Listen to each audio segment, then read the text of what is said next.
What is up, everyone? Welcome to another video. I think you probably heard of the phrase, money doesn't buy you happiness, and I think it's true to some extent. You see, in the past, I used to be curious about how much money I needed to bring me happiness.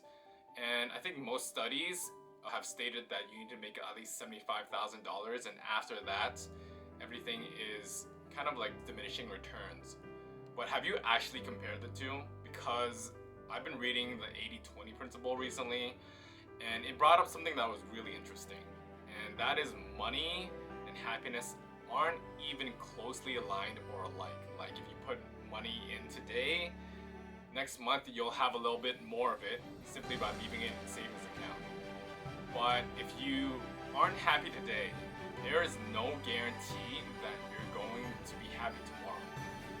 As a matter of fact, I think if you really think about it, if you don't cultivate happiness today and you don't practice being happy, chances are that you'll have a harder time finding happiness because the feeling of it is so foreign to you. In terms of the 80-20 rule, 80% of our happiness is found in 20% of our time.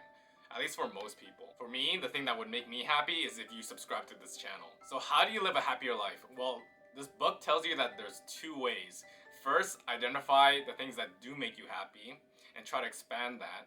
And then identify the things that don't make you happy or make you unhappy and try to reduce that amount. Simply put, just cut out the activities, people, or things that don't make you happy. But you may be asking, is it really that simple? What about mental illness? What about childhood experiences? Or even genetics? It's so easy for someone to use this as a reason to not be happy. But the truth is, even if everyone is dealt a different hand of cards in life in terms of happiness, there is so much more that we can do to play our hands better to improve it during the game of life. For example, everybody has different athletic abilities, and it can improve just through a bit of exercise. You may be predisposed to a certain weight, but that doesn't mean that you can't change. So why would our propensity for happiness be any different? Now, I'm not trying to discount your past experiences or say that they aren't worthy of consideration. But what I am saying is that you have an option to choose to be happy or unhappy at this very moment.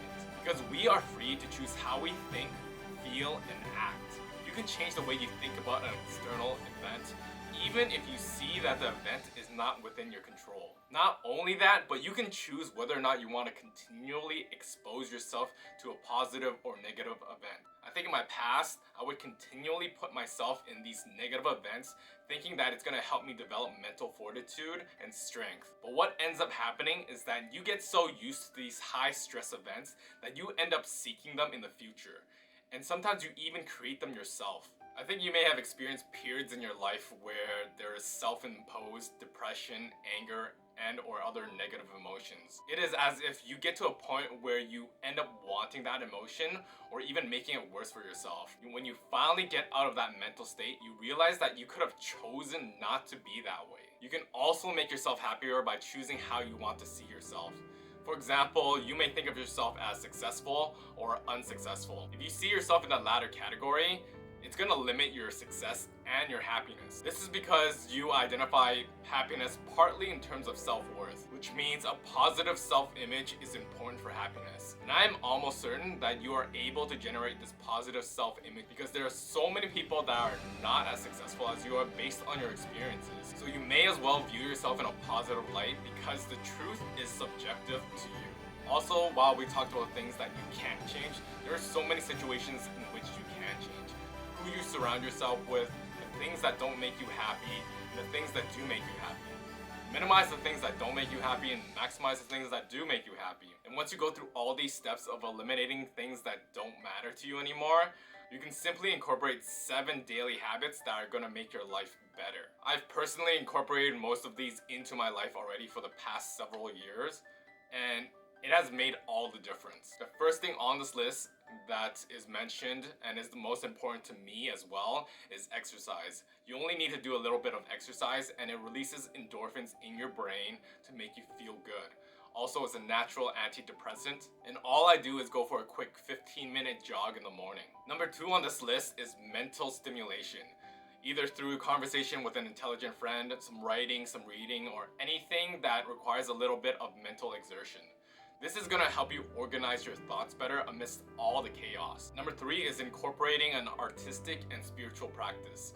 For example, meditation or anything in terms of nature, watching the sunrise, stargazing. This is gonna help you in terms of promoting creativity, and it's gonna help you get in touch with your emotions and feelings. Number 4 is doing something for someone else. This doesn't have to be something big, it's just an altruistic random act of kindness. The positive effect that you have on another person not only shows that they matter, but because you helped also shows that you matter as well. Number 5 is sharing a break with a friend, like grabbing a coffee or taking a walk. This is gonna help you realize that the small things in life are the things that matter the most, because it gets you out of your head and it gets you in the present moment. Number 6 is treat yourself to whatever it is you like. You can write down a list of the things that you like and do one of these on a daily basis. For me, I've always been a big proponent of long-term gratification, and I've never really treated myself until I reached a big goal. But those short-term goals matter as well, and you have to treat yourself to reward yourself in order to perpetually go through with these small goals. And number 7 is congratulate yourself for going through all these daily habits, because you really have to treat yourself like you are your best friend, and support yourself for following through with all these habits. So when all is said and done, happiness is a choice. You may have been conditioned to believe that you need to get rich in order to be happy, but what you're really saying to yourself is that you're not gonna let yourself be happy until you get that thing. For me, I do the opposite. As soon as I get myself up in the morning, I think to myself, what exactly am I grateful for? And I allow myself to be happy, and I carry that emotion throughout the whole day so that I can do the things that I love and actually put in effort, as opposed to achieving something first. Try it, let me know how it goes, and thank you so much for watching. Give this video a like and subscribe to this channel. I will see you guys next time.